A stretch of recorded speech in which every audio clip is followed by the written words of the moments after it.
tous et bienvenue sur le canal Delta 7 pour votre émission des animaux et des hommes. Aujourd'hui, on se retrouve une nouvelle fois aux côtés de Karine Menegatti, qui est la fondatrice et la directrice de la société Du Cheval à l'Homme. Aujourd'hui, nous allons parler de la médiation équine et de l'équicoaching. Pour cette émission, nous accueillerons aussi deux invités. Lauriane Auclair, qui est hypnothérapeute ericksonienne, et la collaboratrice de Karine sur l'offre Hypnose et Cheval au sein de la société Du Cheval à l'Homme. Et dans un second temps, nous accueillerons John Backham, qui est coach, formateur, synergologue et ancien athlète de haut niveau. Il a pu bénéficier de l'équicoaching, il a pu le tester et viendra donc nous témoigner de son expérience. Donc Karine, pour ceux qui n'ont pas vu la première émission et qui ne vous connaissent pas, est-ce que vous pouvez vous présenter un petit peu ? Oui, donc je m'appelle Karine Menegatti, j'ai fondé il y a 2 ans la société Du Cheval à l'Homme, par passion pour le cheval. Le but étant de faire connaître à tous, sans distinction de sexe ou d'âge, ou ce que le cheval pouvait apporter à l'humain avec un grand H à travers différentes activités. Donc quand j'étais venue vous voir la première fois, on avait parlé ensemble des activités de team building que je proposais aux entreprises. Et cette fois-ci, donc, je viens vous revoir pour parler de la seconde partie que l'on appelle équicoaching ou équithérapie. Mais bon, je préfère le terme équicoaching en fait. Voilà. D'accord. Alors justement, est-ce qu'on peut éclairer un petit peu nos téléspectateurs sur la différence qu'il y a entre l'équithérapie et l'équicoaching ? D'accord. Alors l'équithérapie, comme son nom l'indique, a un but thérapeutique. Ça veut dire qu'on va traiter avec le cheval par le cheval des pathologies diverses. Alors, je vous donne des exemples, des enfants à haut potentiel, des gens hypersensibles, des gens qui ont des problèmes de gestion des émotions.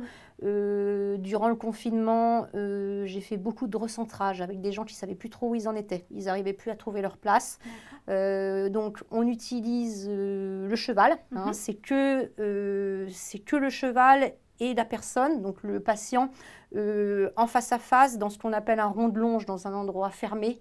Et on travaille sur la pathologie du patient en prenant le cheval pour lui faire prendre conscience de ce qui ne va pas, de ce qu'il faut améliorer. Et c'est le patient qui lui-même arrive à trouver des réponses. Voilà.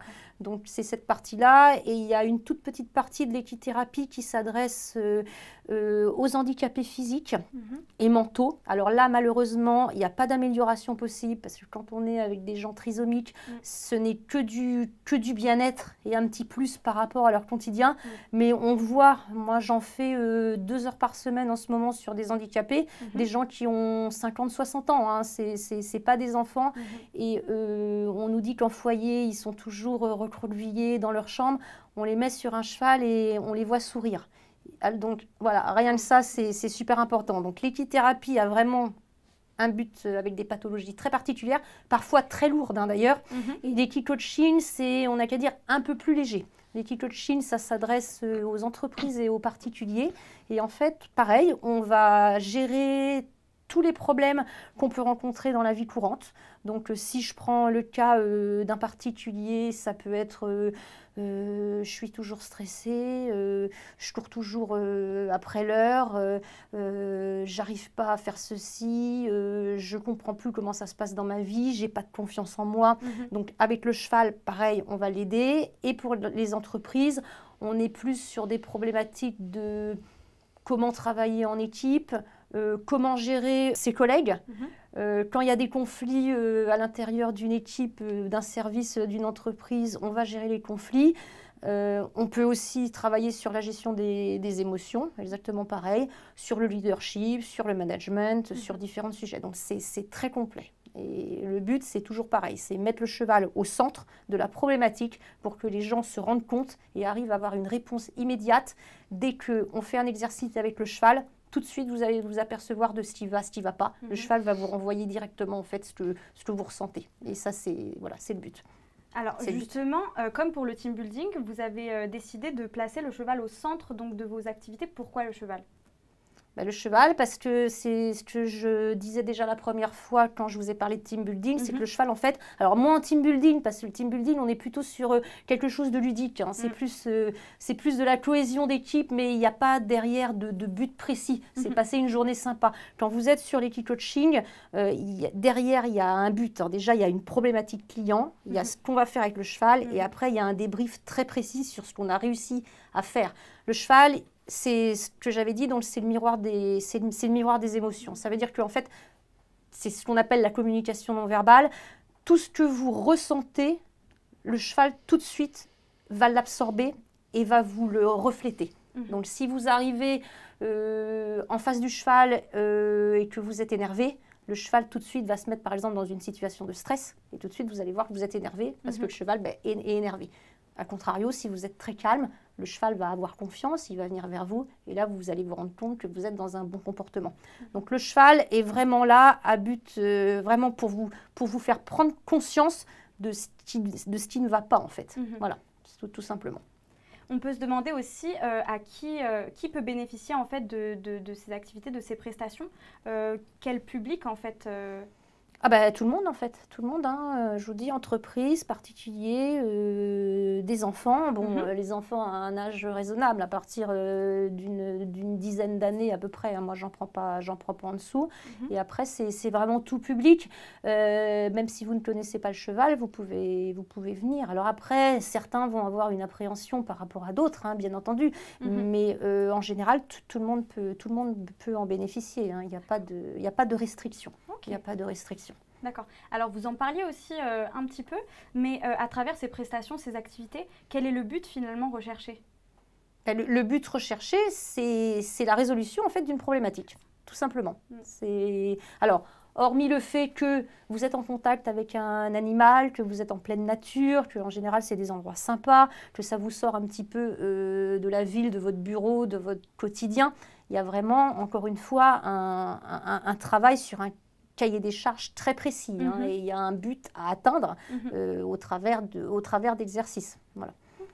D'accord. Alors, donc, à travers cette société du cheval à l'homme, vous avez l'occasion aussi de travailler avec Lauriane Auclair, donc, qui est hypnothérapeute ericksonienne et qui est votre collaboratrice donc, sur l'offre Hypnose et Cheval. Oui. Donc, avant d'en parler un petit peu plus en détail de cette offre, est-ce que vous pourrez vous présenter rapidement ? Oui. Moi, du coup, je suis donc hypnopraticienne. Je pratique l'hypnose ericksonienne.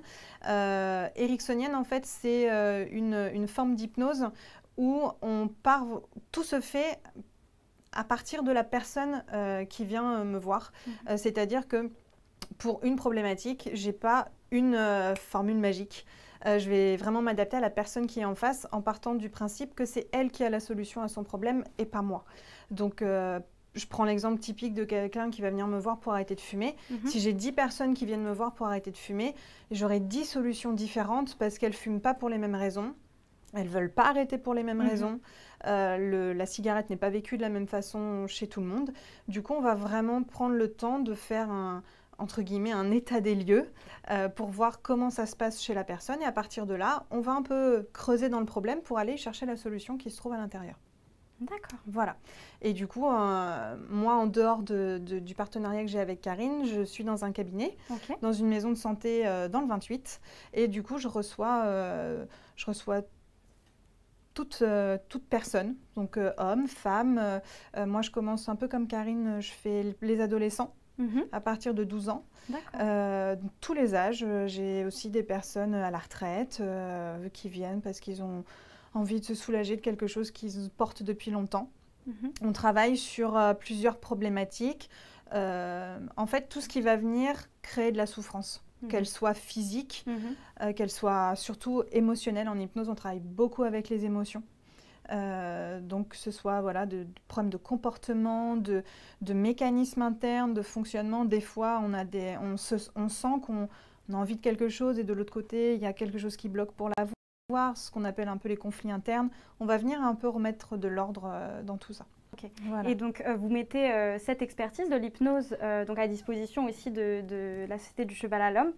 Est-ce que vous pouvez nous parler des activités proposées un petit peu plus en détail ? Oui, du coup, comme Karine était très orientée entreprise, on a créé une offre pour les entreprises.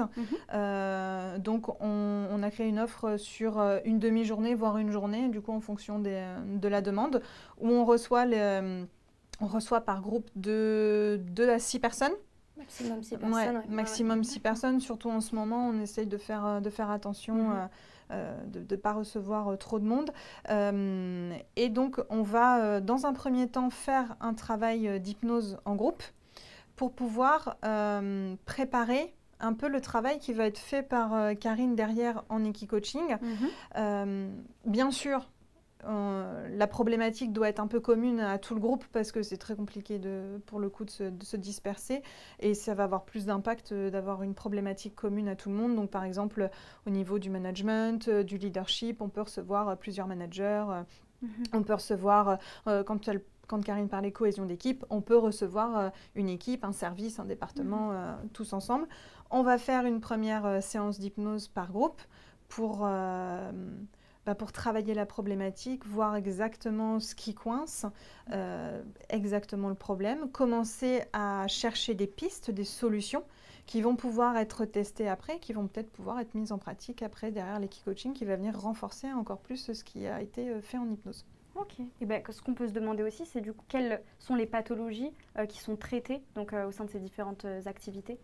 En entreprise, c'est ce que Lauriane vous disait, hein, c'est pas vraiment des pathologies, c'est plus des modes de fonctionnement, la gestion de conflits en interne, vraiment des problématiques dues à l'entreprise. Après, on peut retrouver un peu entre guillemets des pathologies parce qu'il y a des personnes qui vont avoir du mal à gérer leur stress.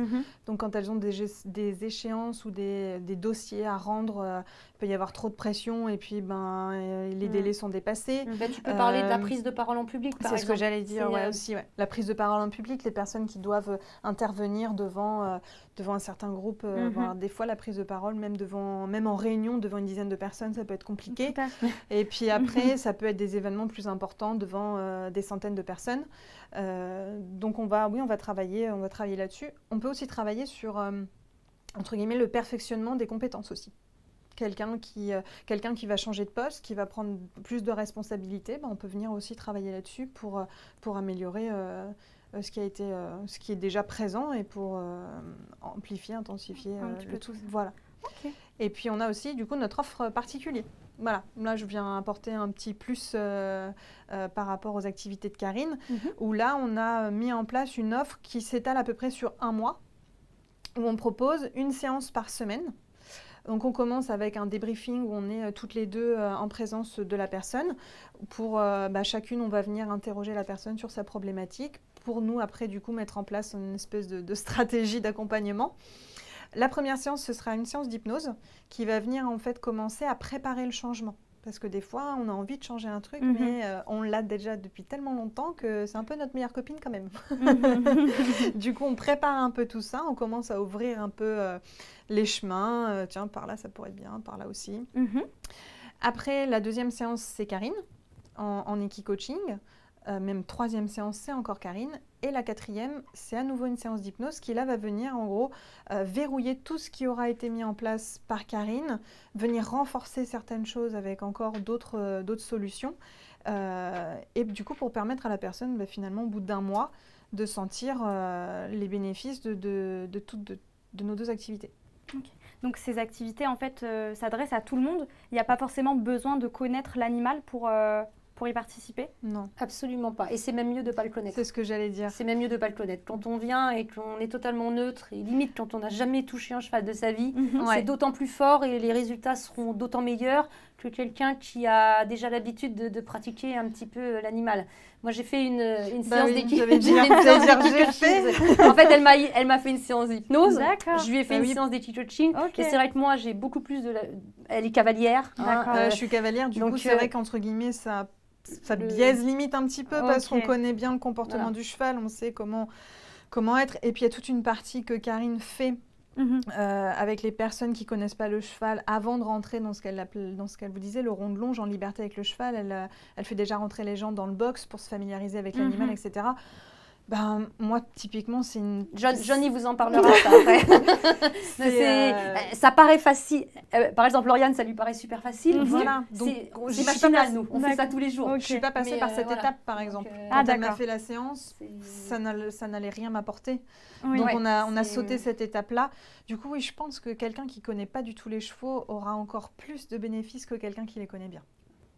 Clairement, ça c'est évident. Et puis le cadre est tellement sécurisé que même si on a un peu d'appréhension ou qu'on se demande, franchement, faut... Sécurisé et dépaysant pour les gens qui n'ont pas l'habitude de côtoyer le cheval aussi, parce que c'est toujours pareil. Nous, on habite en pleine nature, dans la forêt, limite, et les Parisiens qui viennent, voilà, ils trouvent aussi du calme, de la sérénité, de par le cheval, mais aussi de par l'endroit où on pratique nos activités, en fait.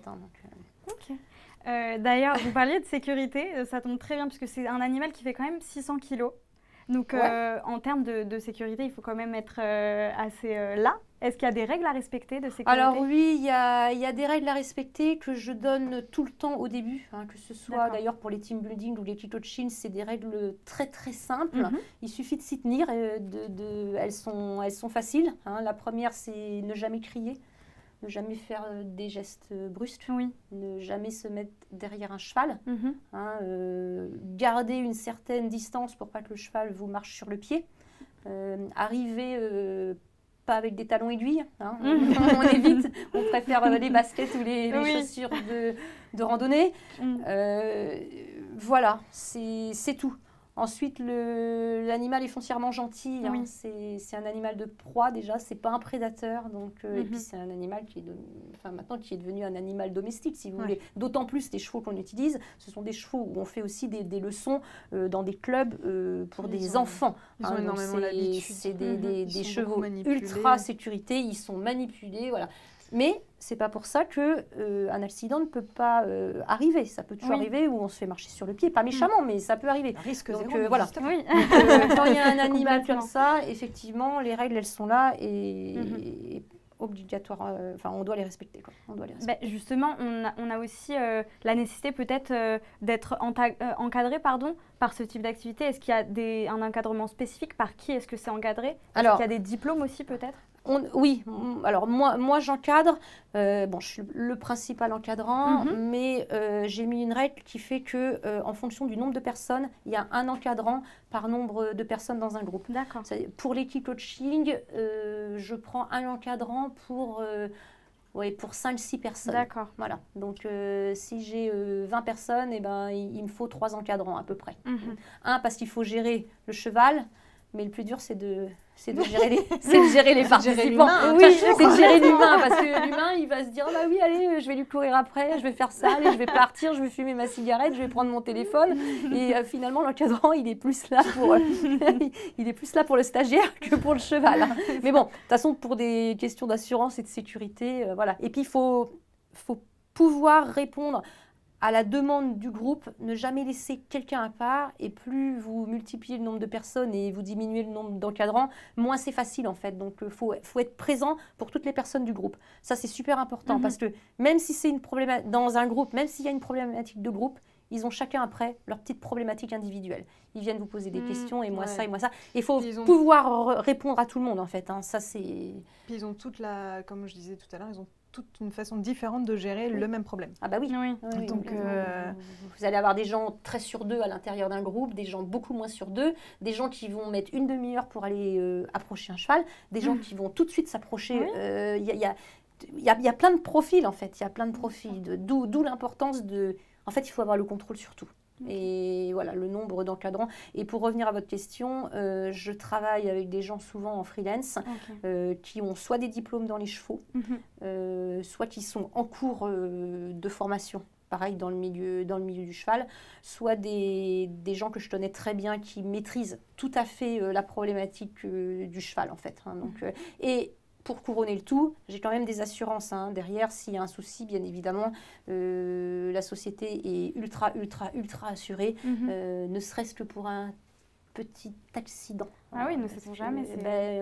Oui. J'ai eu l'exemple d'un PDG qui avait fait du, comment ça s'appelle, les ballons, les châteaux gonflables. J'ai un copain qui faisait des team building dans un château gonflable et le PDG est tombé et il s'est fait une toute petite entorse. Et en fait, il a porté plainte contre sa société parce qu'il a eu une semaine d'arrêt. Donc moi, je me suis dit, avec un cheval, il faut mieux redoubler de vigilance et faire les choses très correctement. Parce que, pareil, un doigt cassé, ça peut arriver.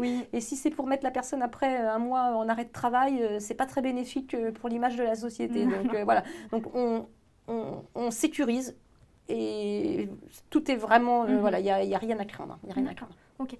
Et concernant les bienfaits que peut apporter justement ces différentes activités, vous parliez de bien-être par exemple. Est-ce qu'il y en a d'autres, les bienfaits que peut apporter ces... Alors, de toute façon, on va dire que le bien-être, c'est le bienfait général. Voilà, dans tous les cas, on ressort, que ce soit en équi-coaching ou en hypnose, généralement, on ressort mieux qu'on est rentré. De toute façon, en tout cas, vous sortez différent. Oui. Ouais. Peut-être pas mieux dans l'immédiat, mieux sûrement après, mais en tout cas dans un état différent. Ça, c'est sûr. Hein. Après, il faut souvent laisser quelques jours, sans forcément y réfléchir, juste laisser se poser les choses, laisser passer quelques jours. Et ces deux activités-là, elles ont surtout pour but de remettre la personne en mouvement là où elle était restée coincée. Donc, elle peut se remettre en mouvement, entre guillemets, pas dans la bonne direction et être un peu inconfortable ou un peu, comme on dit, en déséquilibre quelques instants, le temps qu'en fait, tous les bienfaits des séances s'installent. Moi, souvent, en hypnose, c'est ce que je dis. Il y a des fois, 3-4 jours après la séance, vous allez peut-être vous sentir un peu flottant. Des fois, les bienfaits sont immédiats. Des fois, c'est un peu plus long. Mais ce qui est sûr, c'est qu'il y a un beau jour, on se réveille et on fait « Ah, ça a changé !» C'est pas forcément immédiat. Des fois, on repart, on est super content tout de suite. Des fois, on se dit « Oh, il ne s'est pas passé grand-chose. » Des fois, on se dit « Ah oui, j'ai eu quand même un peu peur, je sais pas. » Et puis, au final, quelques jours après, des fois, on voit que... Tu as des personnes un peu qui sortent aussi interrogées. Ouais, c'est étrange, étrange, bizarre. Il s'est passé quelque chose, je sais pas trop quoi. Mais je suis un peu bizarre. Et ces personnes-là se disent, bon, je vais attendre un peu pour voir ce que ça va donner. Mais dans quasi... Et souvent, après, c'est... ça a changé. Et dans 99% des cas, tous les gens que j'ai eus en équi-coaching sont revenus vers moi, soit pour refaire des séances.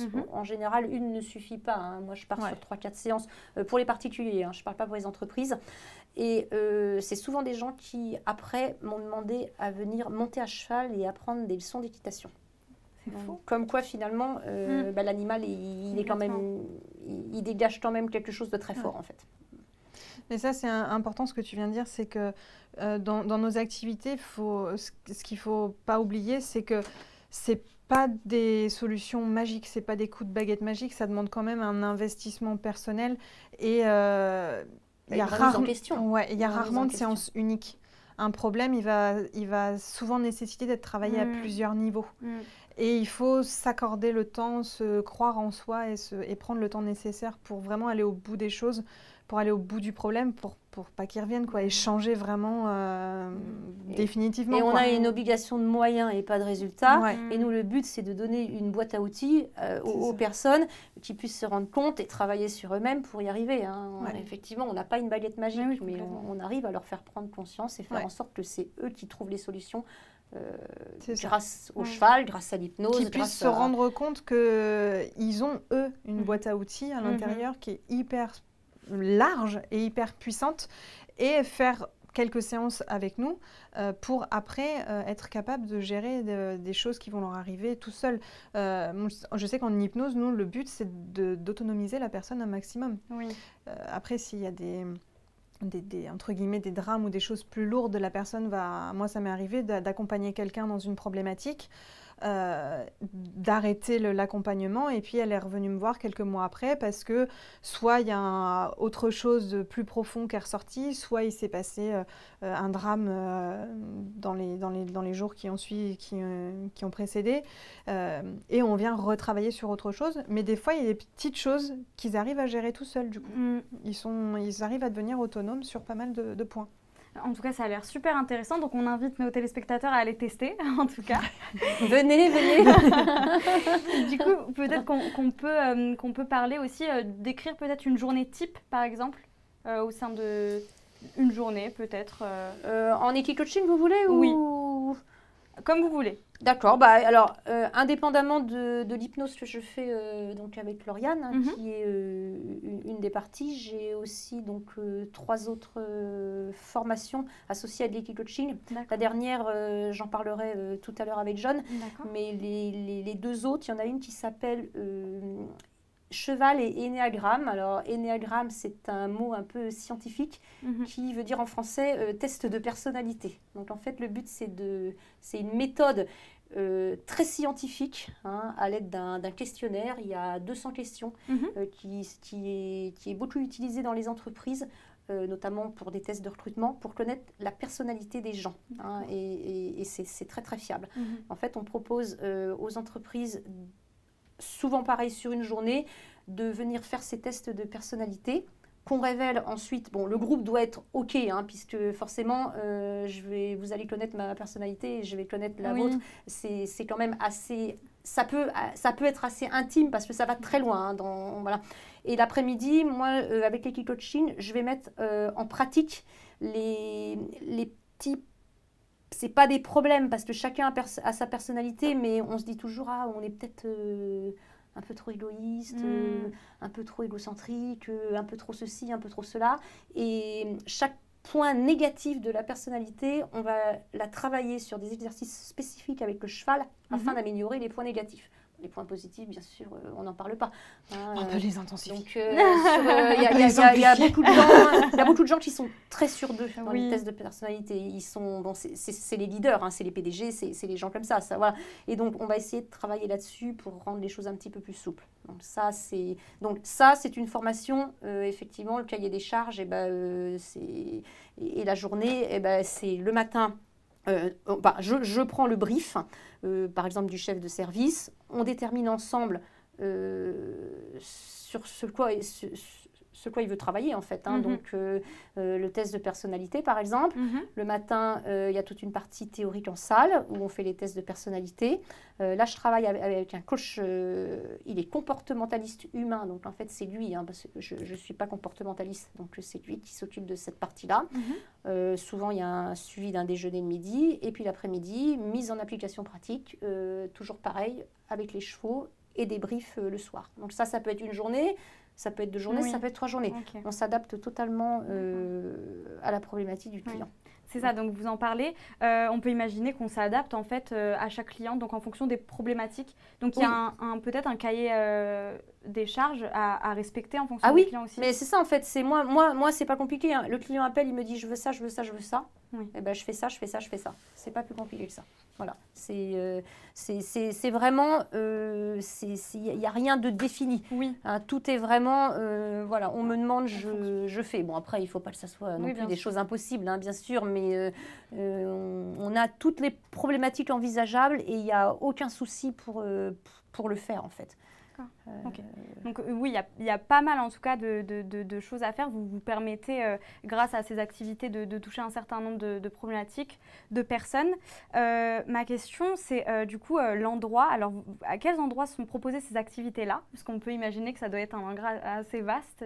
Alors, j'opère essentiellement en Vallée de Chevreuse, donc dans le 78, dans les Yvelines, limite Essonne. Hein, j'ai deux centres équestres un peu de prédilection. J'en ai un à côté de Rambouillet et j'en ai un dans le village des Molières à côté de Limours. Où là, on peut faire effectivement toute la partie team building et equi-coaching. Ensuite, je travaille aux alentours avec des domaines et des châteaux. C'est souvent les lieux que les entreprises choisissent pour faire leurs séminaires. Donc, je peux me déplacer. Donc ça, c'est tout à fait possible. Donc, ça veut dire qu'ils peuvent bénéficier du cadre d'un château, faire leurs réunions au château sur 1 jour, 2 jours. Et moi, avec les chevaux, venir l'après-midi pour mettre en pratique tout ce qu'ils auront vu en théorie. Donc ça, voilà, donc je le fais aussi, essentiellement en région Île-de-France. La personne avec qui je m'occupe je fais des énéagrammes à un centre équestre à Biot, dans les Alpes-Maritimes. Donc on est en train de développer ça aussi dans le sud. On en est encore, enfin tout n'est pas encore calé, mais c'est en projet de développement. Quant à ma collaboration avec Lauriane, quand on propose l'offre cheval et hypnose à des particuliers, soit en fait son cabinet n'est pas très loin du centre équestre. Donc les gens ont le choix soit d'aller pour les séances d'hypnose au cabinet et de venir faire les séances d'équicoaching dans les Yvelines, mais il y a un quart d'heure de route, c'est pas très loin. Soit alors on trouve une solution pour que les séances d'hypnose se passent sur l'endroit où les séances d'équicoaching sont réalisées. Et pour les entreprises, par contre, tout se fait au centre équestre. Donc la partie hypnose de Lauriane va se dérouler dans une salle mise à disposition pour pouvoir tout avoir sur place et surtout ne pas avoir à déplacer les gens dans les entreprises parce qu'une minute c'est une minute. Donc si on commence à leur faire perdre le temps, leur temps ça va pas aller. Mais voilà, en résumé, région parisienne pour le moment. Et en termes de période, peut-être que par exemple en hiver c'est un petit peu plus compliqué? Alors en hiver c'est pas que c'est plus compliqué, c'est que les gens ont moins envie d'être. Alors je parle en période normale, hors Covid, bien entendu. Oui, bien sûr. Les gens ont moins envie d'être dehors et d'être dans le froid, ça c'est certain. Après il y a l'autre problématique en hiver, quand les sols sont gelés. On ne peut pas faire les activités avec les chevaux, parce que c'est très dangereux pour les chevaux. Donc, neige et gel, impossible. Par contre, des journées d'hiver où il fait beau, où les conditions s'y prêtent, pourquoi pas. Moi, j'ai des conditions d'annulation qui ne prennent en compte que le gel et la neige.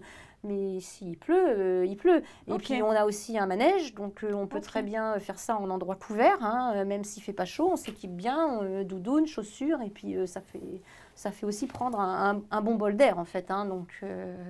Mais effectivement, la période la plus propice, c'est quand même le printemps. Les gens commencent là à se réveiller en se disant « Oh là là, il faut que je mette le nez dehors, il fait beau, il fait doux ». Et c'est vrai que là, les demandes, pour le moment, là, elles commencent vraiment à arriver parce que voilà. C'est ce que j'allais dire, c'est bientôt le printemps, peut-être. Il y a toujours le Covid, mais c'est bientôt le printemps. Donc, on espère que… Et il y a juste un dernier mot, il y a le gros souci en ce moment du télétravail qui ne fait que disperser les équipes. Et c'est vrai qu'on commence à avoir beaucoup de chefs d'entreprise qui cherchent à ressouder leurs équipes, à resserrer un petit peu les liens et qui justement m'appellent pour me demander de venir travailler avec les chevaux, que ce soit en team building ou en equi-coaching, pour être dans la nature, avec les collègues et pas seulement avoir des employés qui sont toute la journée derrière leur ordinateur et qui ne sortent pas de chez eux. Donc ça, disons pour moi, ça a un effet positif, ce télétravail. Oui, là c'est le tournant du bien-être au travail, donc ça peut être une solution typiquement. Mais les gens ne sortent plus de chez eux, les gens ne sortent plus de chez eux et ça engendre des problèmes de boulimie, de frustration, familiaux parce qu'on est tous les uns sur les autres, on ne peut plus sortir parce qu'il y a le couvre-feu, bientôt on ne sait pas, il y aura peut-être le confinement. Et on n'a jamais vu autant de gens en forêt, Moi j'habite à côté d'une forêt puisqu'on a nos chevaux à côté, je n'ai jamais vu autant de gens en forêt. C'est incroyable, tous les gens sont aujourd'hui en forêt, ils ont besoin de prendre l'air en fait. Donc le genre d'activité que je propose, très clairement, rajouter avec le cheval, qui est quand même la cerise sur le gâteau, c'est sûr que pour le coup, ça fait du bien. Bon, c'est une activité. Voilà. C'est des prestations et des activités à retenir du coup. On a le plaisir d'acquérir John Bacam, qui est sportif de haut niveau et qui a pu justement tester l'equi-coaching. Donc, on va en parler un petit peu plus en détail après, mais est-ce que vous pouvez vous présenter? Bonjour. Karine, bonjour. Rebonjour, John. Donc, je m'appelle John Bacam.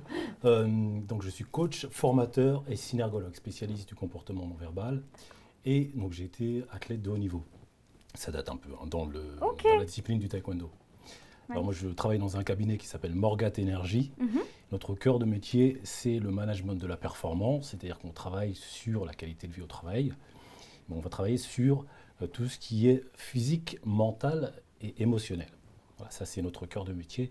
En gros, c'est de faire en sorte que les acteurs de l'entreprise maintiennent une performance durable dans un environnement de plus en plus exigeant où on demande toujours plus vite et parfois avec moins. Donc, voilà sur quoi on intervient. D'accord, ok. Et du coup, est-ce que donc vous avez eu l'occasion de tester l'équi-coaching? Est-ce que vous pouvez nous parler de cette expérience-là, votre ressenti? Ouais, ça a été une vraie expérience, ça a été un truc incroyable parce que c'est véritablement une expérience inoubliable. Alors j'ai beau faire 1m95 et un peu plus de 100 kg, mais face à une créature comme ça, face à un cheval, on reste dans l'émerveillement, quoi. Finalement, c'est un animal fascinant, magnétique, avec une vraie présence, une vraie force. Et puis Karine nous met très à l'aise là-dessus. Et puis elle le fait en 2 étapes. La première étape, c'est dans le box.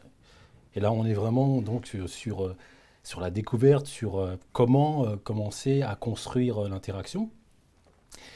Donc, il faut trouver la bonne fréquence, trouver la bonne connexion. Donc, puis, comme le cheval, pour le coup, c'est un vrai miroir et qui nous rend, il nous fait un feedback, mais instantané et immédiat, hein, finalement, de ce que l'on projette, de ce qu'on suggère.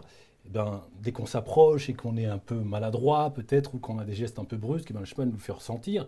Et là, il nous montre des signaux de voilà, non, je te regarde pas encore, tu n'as pas encore trouvé la bonne fréquence pour m'approcher. Donc il y a tout ce travail qui se fait. Et voilà, donc Karine elle est là, elle nous guide, on caresse l'animal, on commence à s'approcher. Non, caresse pas trop. Au niveau de la croupe parce que vous n'êtes pas encore assez intime pour ça. Donc vraiment le truc se dessine tout doucement. Et puis il y a aussi ce passage, alors, moi qui était un peu compliqué pour moi, c'est de passer derrière le cheval. Oui. Parce que c'est, moi, dans mon imaginaire, passer derrière le cheval, c'est prendre le risque de se retrouver avec au fond de l'écurie avec un coup de pied de cheval, quoi. Et donc voilà, elle nous met dans un état de confiance, elle nous accompagne, donc ça se fait tranquillement, on passe de l'autre côté, et puis au bout d'un moment, on sent que le cheval est réceptif, quoi.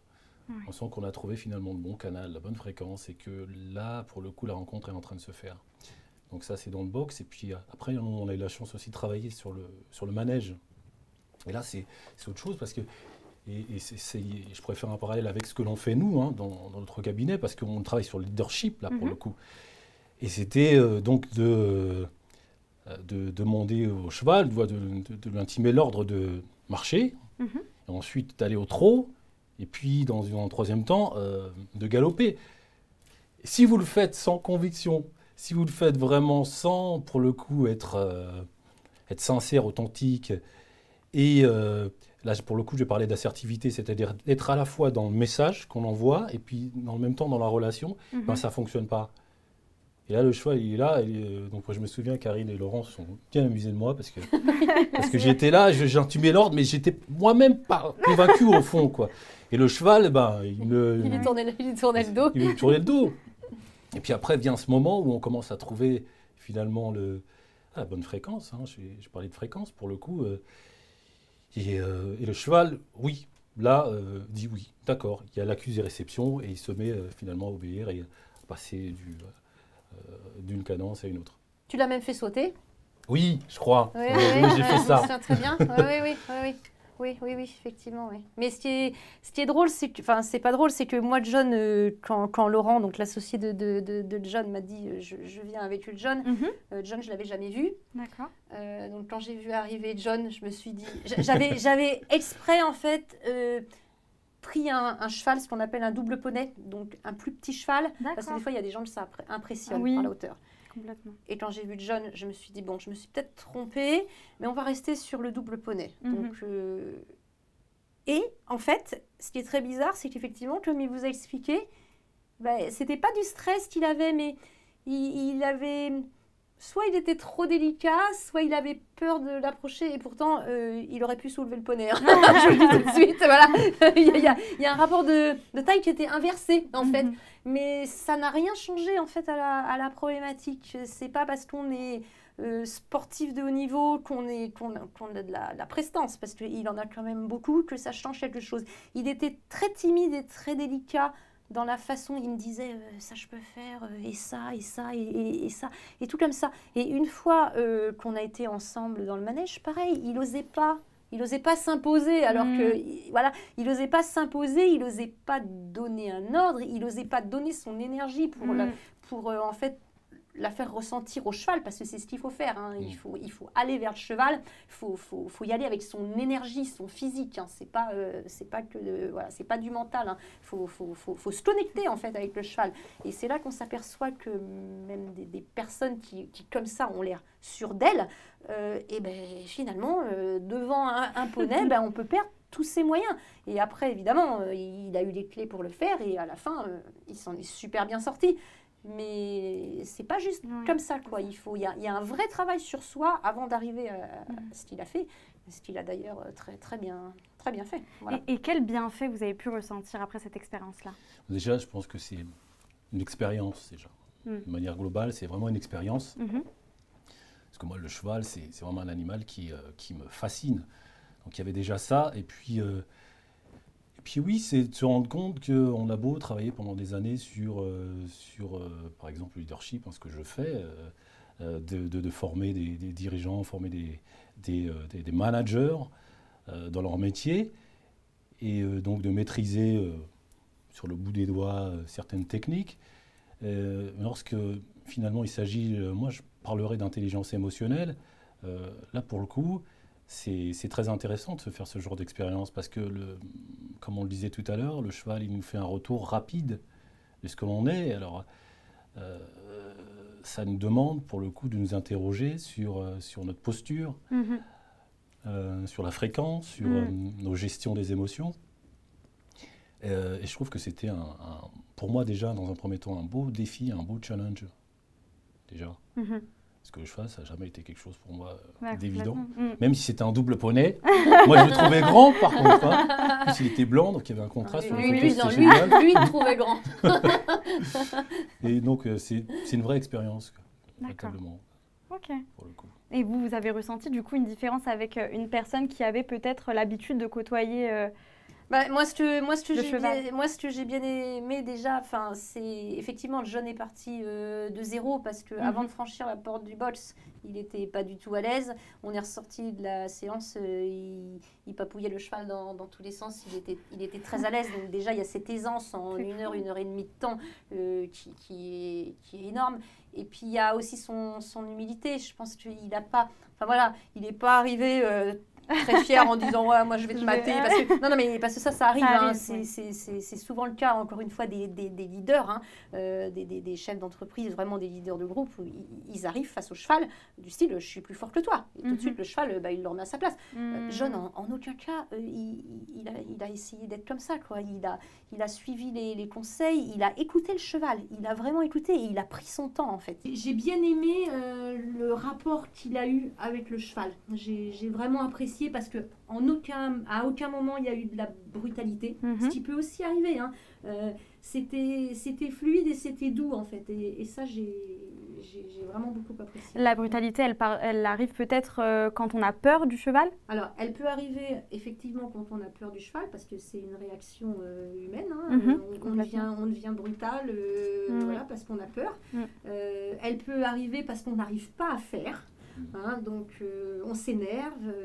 Alors je donne souvent ce qu'on appelle une chambrière. Une chambrière, c'est un genre de, comment je peux dire, de fouet entre guillemets. C'est pas pour sanctionner le cheval, mais c'est pour utiliser dans le prolongement du bras, parce que comme on est à une distance un peu éloignée du cheval, des fois le cheval est en liberté, hein, vous avez aucun contact avec lui. La chambrière permet d'allonger un peu, si vous voulez, le bras et d'avoir un petit peu plus de précision pour amener le cheval et lui faire faire ce qu'on doit lui faire faire. En plus, il y a des gens, ils peuvent très bien l'utiliser et taper sur le cheval. Là, en aucun cas, il y a tout ça, et c'est ça qui est très intéressant parce que vous voyez que quand c'est fait dans les règles, le cheval tout de suite prend confiance et se connecte à la personne aussi. C'est réciproque en fait, c'est vraiment réciproque, c'est pas juste d'un côté. Alors moi je voudrais juste faire une rectification. Laurent Frétrich, c'est mon DG. Hein. Oui, alors s'il nous écoute, Laurent, excuse-moi Laurent, excuse-moi. Et puis je voulais dire, je vais profiter de l'occasion pour te remercier une fois de plus, hein, Karine, parce que véritablement elle nous accompagne dans cette expérience, dans cette aventure, et elle a les mots qu'il faut, le champ lexical qu'il faut, et puis quand il faut y aller, Karine, elle est là aussi pour nous, finalement, nous pousser, pour aller au bout, finalement, et de relever le défi, d'outrepasser les différentes barrières qu'on peut se mettre. Et pour ça, je trouve que c'est véritablement une très très belle expérience. C'est quelque chose de marquant. C'est de sortir de sa zone de confort. En fait, c'est le vrai mot. Hein, c'est de se dire, je me surpasse, je vais au-delà de je crois pouvoir aller. Hein, j'essaie d'aller. Et c'est des problématiques que vous retrouvez pareil dans l'entreprise. Hein, complètement, oui. C'est facile de rester derrière son ordinateur, dans son petit coin, faire toujours son même boulot. Si des fois on se dit pas, allez, je vais proposer à mon patron une idée, j'ai envie de faire plus, mais j'ose pas, je reste dans ma zone, il se passera jamais rien dans votre vie. Et là, c'est pareil, et c'est exactement la même chose, c'est vraiment de sortir de cette petite bulle, et c'est pas facile, c'est pas facile parce que physiquement ça prend, hein, mentalement, mais physiquement, enfin, sur l'énergie, elle est vraiment importante. Hein, donc, et du coup, je rebondis juste sur quelque chose, pour le coup, avec Laurent, le DG de John. C'est noté. John, étant donné qu'ils sont un petit peu dans les formations d'entreprise et dans le training, on a décidé de faire des choses aussi en commun sur les formations managériales. Ça veut dire que les formations que John et Laurent proposent en fait aux entreprises, il y aura une partie, si ça intéresse, alors ça n'intéresse pas forcément tout le monde, de mettre en pratique avec le cheval à la fin de la journée ou le lendemain, ou enfin bon, en fonction pareil des emplois du temps de chacun ou du cahier des charges du client. D'accord. Pour une première expérience avec un cheval, du coup, le conseil, ce serait de peut-être lâcher prise, de faire confiance, ne pas venir avec beaucoup d'appréhension envers le cheval, puisque c'est quand même le miroir. De toute façon, ça fait partie des problématiques. Hein. Clairement, le lâcher prise, si vous avez un problème de lâcher prise, déjà, vous allez le ressentir face au cheval, effectivement. Oui, il faut lâcher prise, mais le cheval va vous faire lâcher prise. Inconsciemment, vous allez être obligé de lâcher prise. Vous allez être obligé, pareil, de gérer votre stress, de gérer votre... tout ce que vous avez en vous, la colère. Si vous mettez en colère devant un cheval, vous allez vite comprendre que c'est pas la bonne solution, vraiment pas. Donc oui, ça permet de s'apaiser, je pense, et puis ça permet de prendre conscience que au final, ça sert à rien de s'énerver, ça sert à rien de se mettre en colère, ça sert à rien. Parce que le cheval est très sensible au fait à la dimension verbale et non verbale. C'est-à-dire que le cheval, si on lui parle fort, si on s'approche et que les gestes sont brusques, il vous le renvoie tout de suite. Tout de suite, vous allez voir chez lui une fermeture. Il tourne le dos, il s'éloigne. Il se désintéresse complètement. Donc ce que ça demande finalement, c'est de travailler de manière globale sur soi, travailler à la fois sur ses émotions, ce qu'on projette, et puis sur le verbal, et puis sur le non-verbal, sur notre manière de nous mouvoir et de l'approcher. Et c'est ce que j'ai trouvé vraiment très intéressant. Et j'en ressors avec ça. J'en suis ressorti avec ça. Comment aborder une relation avec cette magnifique créature qui est pour moi vraiment une créature fascinante.